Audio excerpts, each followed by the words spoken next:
Hello everyone, अगर आप इस बार क्लास 12 हिंदी 100 मार्क्स का एग्जाम देने वाले हैं तो आपके लिए क्लास काफ़ी इंपॉर्टेंट है। जी हाँ, क्योंकि आज की इस क्लास में हम लोग हिंदी का एक बहुत ही वीवीआई मॉडल सेट कवर करने वाले हैं और इस मॉडल सेट में जितने भी सारे क्वेश्चन हैं ये सारे क्वेश्चन आपके बोर्ड एग्जाम के लिए काफ़ी इंपॉर्टेंट है। जी हाँ, क्योंकि इस मॉडल सेट से आपको बहुत सारे क्वेश्चन बोर्ड एग्जाम में डायरेक्टली पूछे जाएंगे, तो आपको एक भी क्वेश्चन को मिस नहीं करना है। आपको क्लास के लास्ट तक बने रहना है और मैं जितने भी क्वेश्चन कवर कराऊंगा आपको साथ साथ में आंसर बताते चलना है। जी हाँ, और क्लास अच्छी लगे आपको लाइक कर देना है, अपने दोस्तों में आपको शेयर कर देना है और जो भी स्टूडेंट इस चैनल पे नया आ रहा है चैनल को सब्सक्राइब करके बेल आइकन को प्रेस कर लेना है ताकि जितने भी क्लासेस हो सबका नोटिफिकेशन आपको टाइम पे मिल सके और आप टाइम पे क्लास को अटेंड कर सके। जी हाँ, तो यहाँ पे हम लोग क्वेश्चन आंसर की ओर चलते हैं। इससे पहले अगर आपने टेलीग्राम चैनल पर नहीं जुड़ा है तो लिंक डिस्क्रिप्शन में है, टेलीग्राम के लिंक को क्लिक करके जुड़ जाना और जो भी डाउट्स हो जो भी क्वेश्चन आप वहाँ टेलीग्राम में पूछ सकते हैं और वहाँ से आप डायरेक्टली क्लास में ज्वाइन हो सकते हैं। जी हाँ, क्योंकि क्लास का लिंक वहाँ पे डाल दिया जाता है। चलिए तो बिना टाइम को वेस्ट किए हम लोग क्वेश्चन आंसर की ओर चलते हैं। जी हाँ, तो यहाँ पे क्वेश्चन नंबर 1 स्क्रीन पे आ चुका है। तो जितने भी क्लास में स्टूडेंट जुड़े हुए हैं तो क्वेश्चन नंबर 1 का राइट आंसर बताइए कौन सा ऑप्शन करेक्ट होगा। क्या बोला जा रहा है क्वेश्चन नंबर में, साहित्य लहरी के रचनाकार है। जी हाँ, तो साहित्य लहरी के रचनाकार कौन है, यहाँ पे आपको राइट आंसर बताना है कौन सा ऑप्शन करेक्ट होगा। वेरी गुड, सबने आंसर ऑप्शन नंबर ए बताया यानी सूरदास, तो बिल्कुल करेक्ट हो जाएगा। नहीं, साहित्य लहरी के रचनाकार कौन है, सूरदास हैं। अब इसी तरह क्वेश्चन नंबर 2 का राइट आंसर बताइए कौन सा ऑप्शन करेक्ट होगा। परगीत और समाज शीर्षक निबंध किस पुस्तक से लिया गया है। जी हाँ, तो कौन सी पुस्तक से लिया गया है, तो 2 का ऑप्शन नंबर ए बिल्कुल करेक्ट हो जाएगा। नहीं, वाद विवाद और संवाद। चलिए आप देख लेंगे नेक्स्ट क्वेश्चन, क्वेश्चन नंबर 3 और आप लोग इसी तरह राइट आंसर बताइए कौन सा ऑप्शन 3 का करेक्ट होगा। जूठन क्या है। जी हाँ, तो जूठन क्या है, तो जूठन एक क्या है, आत्मकथा है, तो ऑप्शन नंबर डी बिल्कुल करेक्ट हो जाएगा। चलो इसी तरह आप लोग क्वेश्चन नंबर 4 को देखिए क्या बोला जा रहा है। मलियज ने किस विषय में एमए किया था। जी हाँ, तो कौन से सब्जेक्ट में उन्होंने एमए किया था, यहाँ पे ऑप्शन नंबर कौन सा करेक्ट हो जाएगा, वेरी गुड 4 का बी हो जाएगा। नहीं, अंग्रेजी में किया था। अब यहाँ पे क्वेश्चन नंबर 5 को देख लीजिए क्या बोला जा रहा है।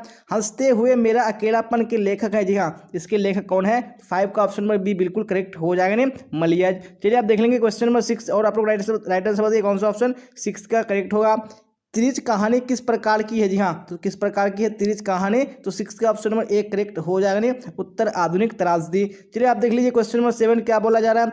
किस पाठ में उक्ति आई है, जहां भय है वहां मेधा नहीं हो सकती। जी हाँ, ये किस पाठ में उक्ति आई है, तो 7 का ऑप्शन नंबर डी बिल्कुल करेक्ट हो जाएगा। नहीं, शिक्षा में। अब क्वेश्चन नंबर 8 को देख लीजिए, शिक्षा शीर्षक निबंध किसने लिखा है। जी हाँ, किसने लिखा है, तो 8 का राइट ऑप्शन नंबर ए हो जाएगा। नहीं, जे कृष्णमूर्ति ने लिखा है। चलिए आप देख लेंगे नेक्स्ट क्वेश्चन, क्वेश्चन नंबर 9 क्या बोला जा रहा है। जायसी किस शाखा के कवि है। जी हाँ, तो कौन सी शाखा के कवि है जायसी, तो 9 का ऑप्शन नंबर बी बिल्कुल करेक्ट हो जाएगा। नहीं, प्रेम मार्गी। चलिए आप क्वेश्चन नंबर 10 को देख लीजिए क्या बोला जा रहा है। सत्संग में किनकी अभिरुचि थी। जी हाँ, तो किनकी अभिरुचि थी, तो यहाँ पे ऑप्शन नंबर बी बिल्कुल करेक्ट हो जाएगा। नहीं, सूरदास की अभिरुचि थी। Very good. यहाँ पे आप क्वेश्चन नंबर 11 को देखिए क्या बोला जा रहा है। किसने सूरदास से कहा, सूर हुबई के ऐसो घिघियात काहे हो, कछु भगवत लीला वर्णन करो। जी हाँ, तो ये किसने कहा था, तो यहाँ पे 11 का आंसर ऑप्शन नंबर 1 करेक्ट हो जाएगा। नहीं, गुरु वल्लभाचार्य ने कहा था। चलिए आप देख लेंगे क्वेश्चन नंबर 12 और आप लोग राइट आंसर बताइए 12 का कौन सा ऑप्शन करेक्ट होगा। सूरदास किस भाषा के कवि है। जी हाँ, कौन सी भाषा के कवि है, तो यहाँ पे ऑप्शन नंबर बी करेक्ट हो जाएगा। नहीं, ब्रज भाषा। चलिए क्वेश्चन नंबर 13 को देखिए, तुलसीदास के दीक्षा गुरु का नाम बताएं। जी हाँ, क्या नाम था उनका दीक्षा गुरु का, तो 13 का ऑप्शन नंबर बी करेक्ट हो जाएगा। नहीं, नरहरिदास। चलिए आप क्वेश्चन नंबर 14 को देख लीजिए क्या बोला जा रहा है। चित्ररेखा किस कवि की रचना है। जी हाँ, तो किस कवि की रचना है, यहाँ पे right answer option number A बिल्कुल करेक्ट हो जाएगा। जी, मलिक मोहम्मद जायसी की। चलिए तो आप देख लेंगे नेक्स्ट क्वेश्चन और क्लास आपको अच्छी लग रही है तो आपको लाइक कर देना है और अपने दोस्तों में आपको शेयर कर देना। जी हाँ, और आपको इसी तरह क्लास के लास्ट तक बने रहना है क्योंकि हम लोग इस क्लास में सारे क्वेश्चन जो कवर करने वाले हैं काफी इंपॉर्टेंट। आपको यहाँ से बहुत सारे क्वेश्चन बोर्ड एग्जाम में डायरेक्टली पूछे जाएंगे। फिलहाल क्वेश्चन नंबर 15 को देखिए और राइट आंसर बताइए कौन सा ऑप्शन करेक्ट होगा। नाभादास की किस युग के भक्त कवि थे। जी हाँ, कौन सी युग के थे, 15 का ऑप्शन नंबर डी बिल्कुल करेक्ट हो जाएगा। जी, भक्ति काल के। अब क्वेश्चन नंबर 16 को देख लीजिए, बाल कृष्ण भट्ट किस युग के साहित्यकार थे। जी हाँ, कौन सी युग के साहित्यकार थे, तो 16 का ऑप्शन नंबर ए करेक्ट हो जाएगा। नहीं, भारत हिंदू युग। चलिए क्वेश्चन नंबर 17 को देख लीजिए क्या बोला जा रहा है। बातचीत शीर्षक निबंध के निबंधकार का नाम बताइए। जी हाँ, क्या नाम है, तो 17 का ऑप्शन नंबर ए बिल्कुल करेक्ट हो जाएगा। नहीं, बालकृष्ण भट्ट। चलिए आप देख लेंगे क्वेश्चन नंबर 18 कौन सा ऑप्शन करेक्ट होगा 18 का, वेरी गुड। यहाँ पे सब आंसर बताइए क्वेश्चन नंबर 18 का कौन सा ऑप्शन करेक्ट होगा। उसने कहा था शीर्षक कहानी के रचयिता का नाम क्या है। जी हाँ, क्या नाम है, तो ऑप्शन नंबर ए बिल्कुल करेक्ट हो जाएगा। नहीं, चंद्रधर शर्मा गुलेरी। अब देख लीजिए क्वेश्चन नंबर 19 क्या बोला जा रहा है। चंद्रधर शर्मा गुलेरी का मूल निवास स्थल कहाँ है, कहाँ था। जी हाँ, तो कहाँ पे था, यहाँ पे ऑप्शन नंबर डी करेक्ट हो जाएगा। नहीं, गुलेर कांगड़ा हिमाचल प्रदेश में। चलिए आप देख लीजिए क्वेश्चन नंबर 20 क्या बोला जा रहा है। संपूर्ण क्रांति शीर्षक भाषण किसने दिया था? जी हाँ, तो किसने दिया था? तो ऑप्शन नंबर ए बिल्कुल करेक्ट हो जाएगा नहीं, जयप्रकाश नारायण ने दिया था। चलिए तो आप देख लीजिए क्वेश्चन नंबर 21 क्या बोला जाए। 21 में चरम वैयक्तिकता ही परम सामाजिकता है, किस शीर्षक पाठ की उक्ति है? जी हाँ, कौन से शीर्षक पाठ की उक्ति है? तो 21 का ऑप्शन नंबर सी बिल्कुल करेक्ट हो जाएगा नहीं, परगीत और समाज। चलिए आप देख लीजिए क्वेश्चन में 22 क्या बोला जा रहा है। किस पाठ में कहा गया है जिस पुरुष में नारीत्व नहीं अपूर्ण है? जी हाँ, तो कौन से पाठ में कहा गया है? तो 22 का आंसर ऑप्शन नंबर बी हो जाएगा नहीं, अर्धनारीश्वर में। चलिए आप क्वेश्चन नंबर 23 को देख लीजिए। अर्धनारीश्वर शीर्षक निबंध के निबंधकार का नाम बताइए। जी हाँ, कौन है इसके निबंधकार? तो यहाँ पे 23 का ऑप्शन नंबर एक करेक्ट हो जाएगा नहीं, रामधारी सिंह दिनकर। चलिए आप देख लेंगे क्वेश्चन नंबर 24 क्या बोला जाए। 24 में वेरी गुड, तो आप लोग इसी तरह क्लास के लास्ट तक आंसर बताइए कौन सा ऑप्शन करेक्ट होगा। आगे का पूरा नाम क्या है? जी हाँ, तो आगे का पूरा नाम क्या है? तो 24 का ऑप्शन नंबर बी बिल्कुल करेक्ट हो जाएगा नहीं, सच्चिदानंद हीरानंद वात्स्यायन आगे राइट आंसर हो जाएगा। चलिए तो अब क्वेश्चन नंबर 25 देख लीजिए क्या बोला जाए। 25 में वेरी गुड, राइट आंसर बताइए कौन सा ऑप्शन करेक्ट होगा। किस पाठ में आया है 3 बज गए 4 बज गए 11 बज गए? जी हाँ, तो कौन से पाठ में आया है? तो 25 का ऑप्शन में भी बिल्कुल करेक्ट हो जाएगा नहीं, रोज में। चलिए अब क्वेश्चन नंबर 26 देख लीजिए क्या बोला जा रहा है। किस पाठ की उक्ति है विपत्तियां व्यक्ति को पूर्ण बनाने वाली होती है? जी हाँ, तो किस पाठ की उक्ति है? तो 26 का ऑप्शन नंबर बी बिल्कुल करेक्ट हो जाएगा, यानी एक लेख और एक पत्र में।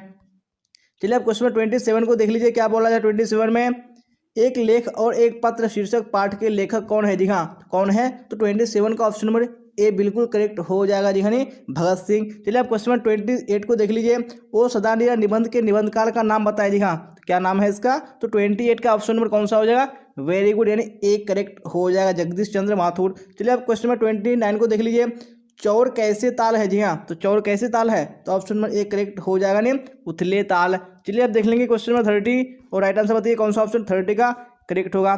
चलिए तो क्वेश्चन स्क्रीन पे आ चुका है, क्या बोला जा रहा है। सिपाही की मां निम्नलिखित में से कौन है? जी हाँ, तो कौन है सिपाही की मां? तो ऑप्शन नंबर बी करेक्ट हो जाएगा नहीं, बिश्नी। चलिए अब क्वेश्चन नंबर 31 को देखिए क्या बोला जा रहा है। भूषण को भूषण की उपाधि किसने दी थी? जी हाँ, किसने दी थी? तो यहाँ पे ऑप्शन नंबर सी करेक्ट हो जाएगा नहीं, राजा रुद्र शाह ने दी थी। चलिए आप क्वेश्चन 32 को देख लीजिए क्या बोला जा रहा है। जयशंकर प्रसाद का जन्म कहाँ हुआ था? जी हाँ, कहाँ हुआ था? तो ऑप्शन नंबर डी करेक्ट हो जाएगा नहीं, वाराणसी में हुआ था। चलिए तो आप देख लेंगे नेक्स्ट क्वेश्चन, क्वेश्चन नंबर 33 और राइट आंसर बताइए कौन सा 33 का ऑप्शन करेक्ट होगा। पुत्र वियोग शीर्षक कविता सुभद्रा कुमारी चौहान की किस पुस्तक से ली गई है? जी हाँ, कौन सी पुस्तक से ली गई है? यहाँ पे ऑप्शन नंबर सी करेक्ट हो जाएगा नहीं, मुकुल से ली गई है। चलिए आप देख लीजिए क्वेश्चन नंबर 34 क्या बोला जा रहा है। प्रकृति वर्णन से संबंधित कविता है? जी हाँ, कौन सी कविता है? यहाँ पे ऑप्शन नंबर बी बिल्कुल करेक्ट हो जाएगा नहीं, उषा। चलिए आप देख लेंगे क्वेश्चन नंबर 35 राइट आंसर बताइए कौन सा ऑप्शन करेक्ट हुआ 35 का। जन जन का चेहरा एक शीर्षक कविता के रचयिता कौन है? जी हाँ, कौन इसके रचयिता है? 35 का ऑप्शन नंबर एक करेक्ट हो जाएगा नहीं, गजानन माधव मुक्तिबोध। अब क्वेश्चन नंबर 36 को देख लीजिए। अधिनायक शीर्षक कविता के कवि का नाम बताए। जी हाँ, कौन इसके कविता है यानी कवि है? 36 का ऑप्शन नंबर ए बिल्कुल करेक्ट हो जाएगा नहीं, रघुवीर सहाय। चलिए क्वेश्चन नंबर 37 को देख लीजिए आप। कवि रघुवीर सहाय का जन्म कहाँ हुआ था? जी हाँ, तो कहाँ हुआ था? तो ऑप्शन नंबर डी बिल्कुल करेक्ट हो जाएगा नहीं, लखनऊ उत्तर प्रदेश में हुआ था। अब चलिए क्वेश्चन 38 को देख लीजिए क्या बोले जा रहा है। प्यारे नन्हे बेटे को कविता में लोहा किसका प्रतीक है? जी हाँ, तो लोहा किसका प्रतीक है? तो ऑप्शन नंबर बी करेक्ट हो जाएगा नहीं, कर्म का प्रतीक है। अब यहाँ पे क्वेश्चन नंबर 39 को देख लीजिए क्या बोला जा रहा है। प्यारे नन्हे बेटे को कविता किस संग्रह से ली गई है? जी हाँ, कौन से संग्रह से ली गई है? तो ऑप्शन नंबर एक करेक्ट हो जाएगा नहीं, वह आदमी नया गर्म कोट पहनकर चला गया विचार की तरह। चलिए अब देख लेंगे नेक्स्ट क्वेश्चन, क्वेश्चन नंबर 40 और राइट आंसर बताइए कौन सा ऑप्शन करेक्ट होगा 40 का। खेत रहना शब्द का अर्थ है? जी हाँ, तो इस शब्द का अर्थ क्या हो जाएगा? तो ऑप्शन नंबर बी करेक्ट हो जाएगा नहीं, मारा जाना। अब क्वेश्चन 41 को देख लीजिए। हार जीत कविता के कवि का नाम बताएं। जी हाँ, कौन इसके कवि हैं? तो 41 का answer option number B correct हो जाएगा यानी अशोक वाजपेयी। चलिए आप क्वेश्चन नंबर 42 देख लीजिए। गाँव का घर शीर्षक कविता के कवि का नाम बताएं। जी हाँ, कौन इसके कवि हैं? 42 का ऑप्शन नंबर ए बिल्कुल करेक्ट हो जाएगा नहीं, ज्ञानेंद्र पति। अब देख लेंगे क्वेश्चन 43 क्या बोला जा रहा है। 43 में पहल सम्मान ज्ञानेंद्र पति को कब दिया गया था? जी हाँ, तो कब दिया गया था? तो ऑप्शन नंबर बी बिल्कुल करेक्ट हो जाएगा नहीं, 2006 में दिया गया था। चलिए आप देख लेंगे क्वेश्चन नंबर 44 और राइट आंसर बताइए कौन सा ऑप्शन करेक्ट होगा। पेशगी शीर्षक कहानी की रचयिता का नाम बताएं। जी हाँ, तो कौन इसकी रचयिता है? तो यहाँ पे right answer option number C correct हो जाएगा, नहीं हेनरी लोपेज। अब यहाँ पे देखिए क्वेश्चन 45 क्या बोला जा रहा है, कंकाल उपन्यास किस कवि की रचना है? जी हाँ, तो कौन से कवि की रचना है? 45 का right answer option number B बिल्कुल करेक्ट हो जाएगा, नहीं जयशंकर प्रसाद की। चलिए तो आप देख लेंगे नेक्स्ट क्वेश्चन, क्वेश्चन नंबर 46 क्या बोला जा रहा है? 46 में सब्ज बाग दिखाना मुहावरे का अर्थ है। जी हाँ, तो इस मुहावरे का अर्थ क्या है? ऑप्शन नंबर बी बिल्कुल करेक्ट हो जाएगा, नहीं लालच देना। चलिए आप देख लेंगे क्वेश्चन नंबर 47 क्या बोला जा रहा है? 47 में अपने पैरों पर खड़ा होना मुहावरे का अर्थ है। जी हाँ, तो इस मुहावरे का अर्थ क्या हो जाएगा? तो ऑप्शन नंबर बी करेक्ट हो जाएगा, नहीं स्वावलंबी होना। चलिए तो आप देख लेंगे क्वेश्चन 48 क्या बोला जा रहा है? 48 में वेरी गुड क्वेश्चन आ चुका है स्क्रीन पे, गाल बजाना मुहावरे का अर्थ है। जी हाँ, तो इस मुहावरे का अर्थ क्या है? तो ऑप्शन नंबर ए बिल्कुल करेक्ट हो जाएगा, नहीं डींग हाँकना। तो अब यहाँ पे क्वेश्चन 49 को देखिए क्या बोला जा रहा है, जी चुराना का अर्थ है। जी हाँ, तो जी चुराना का अर्थ क्या हो जाएगा? 49 का right answer option number B बिल्कुल करेक्ट हो जाएगा, नहीं किसी काम से भागना। चलिए तो आप देख लीजिए क्वेश्चन 50 क्या बोला जा रहा है, ईंट का जवाब पत्थर से देना मुहावरे का अर्थ है। जी हाँ, तो इस मुहावरे का अर्थ क्या हो जाएगा? तो ऑप्शन नंबर ए बिल्कुल करेक्ट हो जाएगा, नहीं किसी की दुष्टता का करारा जवाब देना। और आप लोग इसी तरह कमेंट बॉक्स में साथ साथ में आंसर बताते चलेगा कौन सा ऑप्शन करेक्ट होगा। चलिए 51 का राइट आंसर बताइए कौन सा होगा? कौवा का पर्यायवाची है। जी हाँ, कौवा का पर्यायवाची क्या हो जाएगा? यहाँ पे ऑप्शन नंबर डी करेक्ट हो जाएगा, नहीं उपयुक्त तीनों क्या हो जाएगा? ये पर्यायवाची हो जाएगा। चलिए अब क्वेश्चन 52 को देखिए क्या बोला जा रहा है, जो बहुत बोलता है उसे एक शब्द में कहा जाता है। जी हाँ, तो क्या कहा जाता है? यहाँ पे ऑप्शन नंबर ए बिल्कुल करेक्ट हो जाएगा, नहीं वाचाल कहा जाता है। चलिए अब क्वेश्चन 53 को देख लीजिए क्या बोला जा रहा है, शिव का उपासक कहलाता है। जी हाँ, तो क्या कहलाता है? तो ऑप्शन नंबर बी बिल्कुल करेक्ट हो जाएगा, नहीं शैव कहलाता है। चलिए तो आप देख लीजिए क्वेश्चन 54 क्या बोला जा रहा है, मिर्ग जैसे नेत्रों वाली को क्या कहते हैं? जी हाँ, तो क्या कहते हैं? तो ऑप्शन नंबर ए करेक्ट हो जाएगा, नहीं मृग नयनी कहते हैं। अब यहाँ पे क्वेश्चन 55 देख लीजिए, तीव्र बुद्धि वाला। जी हाँ, तो क्या हो जाएगा? तीव्र बुद्धि वाला। तो ऑप्शन नंबर ए बिल्कुल करेक्ट हो जाएगा, नहीं कुशाग्र। चलिए आप क्वेश्चन 56 को देख लीजिए, जिसकी ग्रीवा सुंदर हो का एक शब्द होगा। जी हाँ, तो इसका एक शब्द क्या हो जाएगा? तो ऑप्शन नंबर सी बिल्कुल करेक्ट हो जाएगा, नहीं सुग्रीव। चलिए आप देख लीजिए क्वेश्चन 57 क्या बोला जा रहा है 57 में, और राइट आंसर बताइए कौन सा ऑप्शन करेक्ट होगा।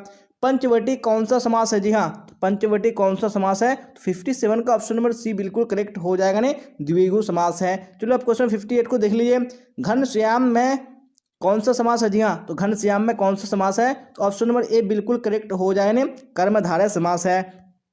चलिए अब क्वेश्चन 59 को देख लीजिए, यथार्थ शब्द कौन समास है? जी हाँ, तो यथार्थ शब्द कौन समास है? तो 59 का ऑप्शन नंबर ए बिल्कुल करेक्ट हो जाएगा, नहीं अवयवी भाव समास है। Very good. तो आप क्वेश्चन नंबर 60 को देखिए क्या बोला 60 में, और राइट आंसर बताइए कौन सा ऑप्शन करेक्ट होगा। जितेंद्रिय में समास है। जी हाँ, तो कौन सा समास है जितेंद्रिय में? तो 60 का ऑप्शन नंबर बी बिल्कुल करेक्ट हो जाएगा, नहीं बहुब्रीहि समास है। चलिए आप क्वेश्चन नंबर 61 को देख लीजिए क्या बोला जा रहा है 61 में। Very good. तो आंसर बताइए, कायर का विलोम है। जी हाँ, तो कायर का विलोम क्या हो जाएगा? तो ऑप्शन नंबर ए बिल्कुल करेक्ट हो जाएगा, नहीं बहादुर। अब यहाँ पे क्वेश्चन नंबर 62 देख लीजिए क्या बोला जा रहा है, धरती का विलोम है। जी हाँ, धरती का विलोम क्या हो जाएगा? तो 62 का ऑप्शन नंबर ए बिल्कुल करेक्ट हो जाएगा, नहीं आकाश। आय शब्द का विलोम होगा। जी हाँ, आय शब्द का विलोम क्या हो जाएगा? यहाँ पे ऑप्शन नंबर बी बिल्कुल करेक्ट हो जाएगा, व्यय हो जाएगा। अब यहाँ पे क्वेश्चन नंबर 64 देख लीजिए क्या बोला जा रहा है, आरंभ का विलोम है। जी हाँ, तो आरंभ का विलोम अंत हो जाएगा, नहीं ऑप्शन नंबर ए बिल्कुल करेक्ट हो जाएगा। चलिए तो क्वेश्चन नंबर 65 को देख लीजिए, ऋण का विलोम है। जी हाँ, तो ऋण का विलोम क्या हो जाएगा? तो ऑप्शन नंबर सी यानी उरीन हो जाएगा। चलिए आप देख लेंगे नेक्स्ट क्वेश्चन, क्वेश्चन नंबर 66, और राइट आंसर बताइए कौन सा ऑप्शन करेक्ट हुआ।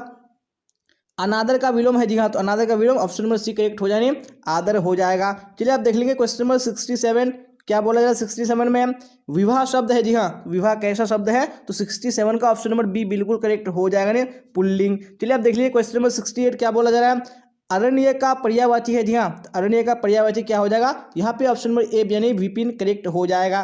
चलिए आप क्वेश्चन नंबर 69 देख लीजिए क्या बोला जा रहा है, बादल का पर्यायवाची है। जी हाँ, तो बादल का पर्यायवाची क्या हो जाएगा? तो ऑप्शन नंबर डी करेक्ट हो जाएगा, उपयुक्त सभी यानी मेघ, जलद और जलधर, ये क्या है? बादल का पर्यायवाची है। चलिए तो आप क्वेश्चन नंबर 70 को देखिए क्या बोला जा रहा है 70 में, कमल का पर्यायवाची नहीं है। तो यहाँ पे कौन सा कमल का पर्यायवाची नहीं है? तो ऑप्शन नंबर ए बिल्कुल करेक्ट हो जाएगा। दिखाने निर्धि, ये कमल का पर्यायवाची नहीं है, बाकी तीनों पर्यायवाची है। तो अब यहाँ पे 71 को देख लीजिए क्या बोला जाए 71 में, अंडे से जन्म लेने वाला। जी हाँ, तो क्या हो जाएगा? तो ऑप्शन नंबर ए करेक्ट हो जाएगा, नहीं अंडज। चलिए अब क्वेश्चन नंबर 72 देखिए क्या बोला जाए 72 में, और राइट आंसर कमेंट बॉक्स में बताइए कौन सा ऑप्शन करेक्ट होगा। पीताम्बर बहुब्रीहि समास जब होगा तो विग्रह विच्छेद क्या होगा? जी हाँ, तो विग्रह विच्छेद क्या हो जाएगा? तो ऑप्शन नंबर ए बिल्कुल करेक्ट हो जाएगा, नहीं पीत पीला है, अंबर जिसमें वह, यहाँ पे right answer option number A हो जाएगा। चलिए आप क्वेश्चन नंबर 73 देख लीजिए। शिवालय शब्द कौन समास है? जी हाँ, तो कौन सा समास है? तो 73 का right answer option number C बिल्कुल करेक्ट हो जाएगा, तत्पुरुष समास। चलिए आप देख लेंगे क्वेश्चन नंबर 74 क्या बोला जाए। 74 में विशेषण किसे कहते हैं? जी हाँ, तो विशेषण किसको कहते हैं? तो 74 में ऑप्शन नंबर ए बिल्कुल करेक्ट हो जाएगा, संज्ञा या सर्वनाम की विशेषता बताने वाले को विशेषण कहते हैं। Very good. तो आप क्वेश्चन नंबर 75 को देख लीजिए। सार्वनामिक विशेषण कौन है? जी हाँ, कौन सा सार्वनामिक विशेषण है? तो ऑप्शन नंबर डी करेक्ट हो जाएगा, ऐसा आदमी नहीं देखा। चलिए आप क्वेश्चन नंबर 76 देख लीजिए क्या बोला जा रहा है। डैश हिंदुस्तान एक प्रसिद्ध पत्रिका थी। जी हाँ, तो कौन सा हिंदुस्तान? तो ऑप्शन नंबर सी करेक्ट हो जाएगा, साप्ताहिक हिंदुस्तान ये क्या थी? प्रसिद्ध पत्रिका थी। चलिए आप क्वेश्चन नंबर 77 देख लीजिए। लोक का विशेषण है। जी हाँ, लोक का विशेषण क्या हो जाएगा? यहाँ पे ऑप्शन नंबर सी यानी लौकिक करेक्ट हो जाएगा। चलिए आप क्वेश्चन नंबर 78 देख लीजिए। आत्मा कौन लिंग है? जी हाँ, तो आत्मा कौन लिंग है? 78 का ऑप्शन नंबर बी बिल्कुल करेक्ट हो जाएगा, स्त्रीलिंग है। चलिए तो आप देख लेंगे क्वेश्चन नंबर 79 क्या बोला जाए। 79 में जू कौन लिंग है? जी हाँ, तो जू कौन सा लिंग है? तो यहाँ पे 79 का ऑप्शन नंबर सी बिल्कुल करेक्ट हो जाएगा, स्त्रीलिंग है। चलिए तो देख लीजिए क्वेश्चन नंबर 80 क्या बोला जा रहा है। जल का लिंग निर्णय करें। जी हाँ, तो जल क्या है? तो ऑप्शन नंबर सी बिल्कुल करेक्ट हो जाएगा, जल पुल्लिंग है। चलिए तो क्वेश्चन नंबर 81 को देख लीजिए क्या बोला जा रहा है। 81 में प्रतिनिधि में उपसर्ग बताया। जी हाँ, प्रतिनिधि में कौन सा उपसर्ग है? तो ऑप्शन नंबर डी करेक्ट हो जाएगा, प्रति। चलिए आप क्वेश्चन नंबर 82 को देखिए क्या बोला जाए। 82 में दुस्साहस में उपसर्ग बताया। जी हाँ, तो दुस्साहस में कौन सा उपसर्ग है? तो यहाँ पे ऑप्शन नंबर बी करेक्ट हो जाएगा, दुत से। चलिए आप देख लीजिए क्वेश्चन नंबर 83 दुर्बल में उपसर्ग बताया। जी हाँ, तो दुर्बल में कौन सा उपसर्ग है? तो 83 का right answer option number B बिल्कुल करेक्ट हो जाएगा, दुर। चलिए आप क्वेश्चन नंबर 84 को देख लीजिए क्या बोला जा रहा है। आनंदित में कौन सा प्रत्यय है? जी हाँ, तो कौन सा प्रत्यय है आनंदित में? 84 का ऑप्शन नंबर बी बिल्कुल करेक्ट हो जाएगा, इत। Very good. तो आप देखेंगे क्वेश्चन नंबर 85 और आप लोग राइट आंसर बताइए 85 का कौन सा ऑप्शन करेक्ट होगा। जी हाँ, क्या बोला जा रहा है 85 में? चचेरा में कौन सा प्रत्यय है? जी हाँ, तो कौन सा प्रत्यय है चचेरा में? तो 85 का ऑप्शन नंबर सी करेक्ट हो जाएगा, एरा। चलिए तो देख लीजिए क्वेश्चन नंबर 86 धर्म शब्द है। जी हाँ, तो कौन सा शब्द है धर्म? तो 86 का ऑप्शन नंबर बी बिल्कुल करेक्ट हो जाएगा, पुल्लिंग शब्द है। चलिए तो क्वेश्चन नंबर 87 को देख लीजिए। मिठास शब्द में प्रत्यय है। जी हाँ, मिठास शब्द में कौन सा प्रत्यय है? 87 का ऑप्शन नंबर सी बिल्कुल करेक्ट हो जाएगा, आस। चलिए तो देख लेंगे क्वेश्चन नंबर 88 क्या बोला जाए। 88 में आम शब्द है। जी हाँ, तो आम कैसा शब्द है? तो 88 का ऑप्शन नंबर बी बिल्कुल करेक्ट हो जाएगा, पुल्लिंग शब्द है। Very good. तो आप क्वेश्चन नंबर 89 को देखिए। चक्रपाणी कौन सा समास है? जी हाँ, कौन सा समास है चक्रपाणी? तो 89 का ऑप्शन नंबर ए बिल्कुल करेक्ट हो जाएगा, बहुब्रीहि समास है। Very good. तो आप क्वेश्चन नंबर 90 को देखिए और राइट आंसर बताइए। कृत्रिम शब्द का विलोम है। जी हाँ, कृत्रिम शब्द का विलोम क्या है? तो 90 के right answer option number B बिल्कुल करेक्ट हो जाएगा, प्राकृत। चलिए आप क्वेश्चन नंबर 91 को देखिए क्या बोला जा रहा है। दल का लिंग निर्णय करें। जी हाँ, सर दल कौन सा लिंग है? तो 91 का ऑप्शन नंबर बी करेक्ट हो जाएगा, पुल्लिंग है। अब देख लीजिए क्वेश्चन नंबर 92 धन शब्द का लिंग निर्णय। जी हाँ, धन शब्द का कौन सा लिंग है? तो 92 का ऑप्शन नंबर बी बिल्कुल करेक्ट हो जाएगा, पुल्लिंग है। Very good. तो अब देखेंगे हम लोग संधि विच्छेद क्या बोला जाए। संधि विच्छेद में यानी राजेंद्र का संधि विच्छेद है। जी हाँ, तो राजेंद्र का संधि विच्छेद क्या है? यहाँ पे आपको राइट आंसर बताने हैं। Very good. यहाँ पे ऑप्शन नंबर ए बिल्कुल करेक्ट हो जाएगा, राजजोड़ इंद्र। चलिए अब 94 को देखिए क्या बोला जा रहा है। नयन का संधि विच्छेद है। तो नयन का संधि विच्छेद क्या हो जाएगा? यानी नेजुर अन। तो ऑप्शन नंबर ए बिल्कुल करेक्ट हो जाएगा। चलिए आप क्वेश्चन नंबर 95 को देखिए क्या बोला जा रहा है। वार्तालाप का संधि विच्छेद है। जी हाँ, तो वार्तालाप का संधि विच्छेद क्या हो जाएगा? तो बिल्कुल ऑप्शन नंबर बी बिल्कुल करेक्ट हो जाएगा, वार्ता जोड़ आलाप राइट आंसर हो जाएगा। चलिए तो देख लेंगे अब नेक्स्ट क्वेश्चन, क्वेश्चन नंबर 96 और आप लोग राइट आंसर बताइए कौन सा ऑप्शन 96 का करेक्ट होगा। मनवंतर का संधि विच्छेद है। जी हाँ, तो मनवंतर का संधि विच्छेद क्या हो जाएगा? तो यहाँ पे ऑप्शन नंबर ए यानी मनुजुर अंतर बिल्कुल करेक्ट हो जाएगा। तो यहाँ पे क्वेश्चन 97 देख लीजिए अब क्या बोला जा रहा है। हिमालय का संधि विच्छेद होगा। हिमालय का संधि विच्छेद क्या हो जाएगा? यहाँ पे ऑप्शन नंबर ए बिल्कुल करेक्ट हो जाएगा, यानी हिमजोर आलय। चलिए तो आप देख लेंगे क्वेश्चन 98 और आप लोग राइट आंसर बताइए कौन सा ऑप्शन 98 का। परमौषध शब्द का संधि विच्छेद है। जी हाँ, तो परमौषध शब्द का संधि विच्छेद क्या है? तो 98 का ऑप्शन नंबर सी बिल्कुल करेक्ट हो जाएगा, परमजोड़ औषध। चलिए आप क्वेश्चन 99 को देख लीजिए क्या बोला जा रहा है। उपवन में कौन सा उपसर्ग है? जी हाँ, कौन सा उपसर्ग है उपवन में? वो आपको राइट आंसर बताने हैं। जी हाँ, तो यहाँ पे 99 का ऑप्शन नंबर बी बिल्कुल करेक्ट हो जाएगा, उपवन। चलिए, तो आप देख लीजिए आखिरी क्वेश्चन आज के इस मॉडल सेट का क्या बोला जा रहा है 100 में। भरपेट में कौन सा उपसर्ग है? जी हाँ, तो कौन सा उपसर्ग है भरपेट में? तो ऑप्शन नंबर सी बिल्कुल करेक्ट हो जाएगा जी हाँ, नहीं भर। जी हाँ, तो इसी क्वेश्चन के साथ हम लोगों ने जो आज का इंपॉर्टेंट मॉडल सेट हिंदी का बिल्कुल कंप्लीट कर लिया है। अगर आपने पूरा क्लास नहीं किया, अगर आपने बाद में ज्वाइन किया है, तो आपको पूरे क्लास को कर लेना जरूरी है, क्योंकि इस क्लास में हम लोग जितने भी क्वेश्चन किए सारे क्वेश्चन आपके बोर्ड एग्जाम के लिए काफी इंपॉर्टेंट है। आपको यहीं से बोर्ड एग्जाम में बहुत सारे प्रश्न पूछे जाएंगे, तो आपको क्लास को किसी भी हाल में नहीं छोड़ना है। और क्लास अच्छी लगी हो तो आपको लाइक कर देना, अपने दोस्तों में आपको शेयर कर देना है। और जो भी स्टूडेंट इस चैनल पे नहीं आ रहा है, चैनल को सब्सक्राइब करके बेल आइकन को प्रेस कर लेना है, ताकि जितने भी क्लासेस हो सबका नोटिफिकेशन आपको टाइम पे मिल सके। और आप लोग कमेंट बॉक्स में जरूर बताइएगा कि आप लोगों ने 100 क्वेश्चन में कितने क्वेश्चन का आंसर करेक्ट किया। जी हाँ, आप लोग ईमानदारी से बताइएगा। और अब तक आपने अगर टेलीग्राम चैनल में नहीं जुड़ा है, तो लिंक डिस्क्रिप्शन में आपको लिंक को क्लिक करके जुड़ जाना है। और मैंने लाइव कमेंट में भी पिन कर दिया, आप वहाँ से भी डायरेक्टली जुड़ सकते हैं। जो भी डाउट्स हो, जो भी क्वेश्चन आप वहाँ से डायरेक्टली पूछ सकते हैं। तो आज की क्लास में बस इतना ही, फिर मिलेंगे हम लोग अगली क्लास में। Till then bye bye, tata, see you on the next class.